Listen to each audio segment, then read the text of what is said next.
Kabar gembira bagi warga terdampak lahan tambahan tol Jogja-Bawen. Dikarenakan harga appraisal tahun 2023 naik, dipastikan UGR yang didapat akan lebih besar dibandingkan appraisal tahun lalu. Berikut ini informasi selengkapnya.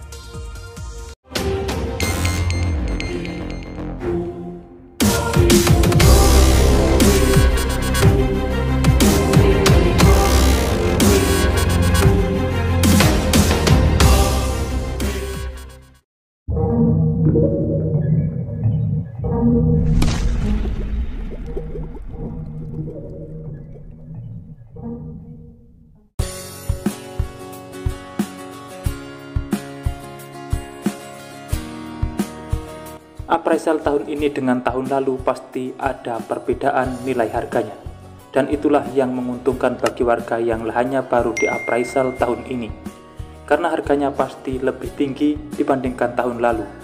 Begitu pula yang dirasakan warga terdampak lahan tambahan tol Jogja-Bawen yang telah melangsungkan tahapan musyawarah pengadaan lahan. Tahapan musyawarah dalam proses pengadaan lahan tambahan untuk proyek jalan tol Jogja-Bawen Seksi 1 terus berlanjut. Panitia pengadaan tanah telah menyelenggarakan musyawarah di Kelurahan Margokaton, Sayegan, Kabupaten Sleman. Warga sebagai pihak yang berhak diundang untuk menentukan bentuk ganti rugi atas bidang tanah yang terdampak pembangunan jalan tol.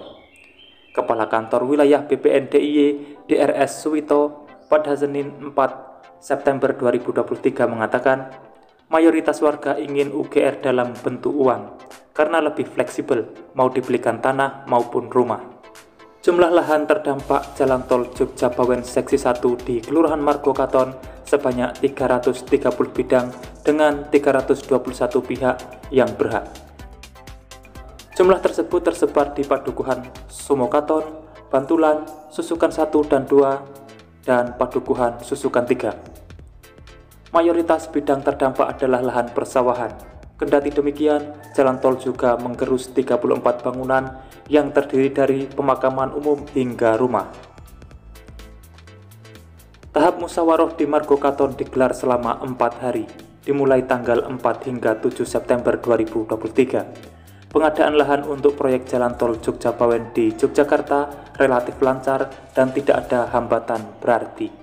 Sebab mayoritas warga menerima, bahkan banyak warga yang tidak terdampak pun menginginkan agar jalan tol melintas di lahannya.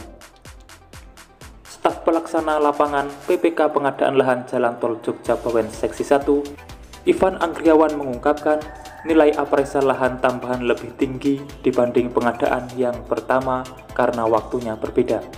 Appraisal lahan pertama dilakukan tahun 2021, sedangkan appraisal lahan tambahan di tahun 2023, sehingga nilainya mengalami kenaikan. Nilai appraisal atau taksiran nilai tanah dan bangunan untuk pengadaan lahan tambahan proyek tol Jogja-Bawen dipastikan naik. Hal ini menyusul adanya kenaikan taksiran harga tanah dan bangunan oleh tim appraisal dari Kantor Jasa Penilai Publik untuk tol Jogja-Bawen. Kepala Kanwil BPN DIY Suwito mengatakan, adanya kenaikan appraisal tanah dan bangunan untuk lahan tambahan proyek tol Jogja-Bawen adalah hal yang wajar, sebab KJPP untuk tol Jogja-Bawen telah memperhitungkan adanya kenaikan taksiran harga seiring dengan berkembangnya proyek tersebut. Meski ada kenaikan akan tetapi tidak sampai 50%. Dengan adanya kabar ini, sangat membahagiakan bagi warga terdampak lahan tambahan tol Jogja-Bawen. Karena di appraisal tahun 2023 ini dipastikan naik daripada appraisal tahun 2021 lalu. Karena di setiap tahun harga tanah maupun bangunan pasti ada kenaikan. Itulah informasi terkini yang dapat saya sampaikan untuk saat ini, dan pantau terus perkembangan informasi berikutnya hanya di channel ini. Terima kasih telah menonton, saya pamit undur diri. Wassalamualaikum warahmatullahi wabarakatuh. Sampai bertemu di kabar menarik selanjutnya.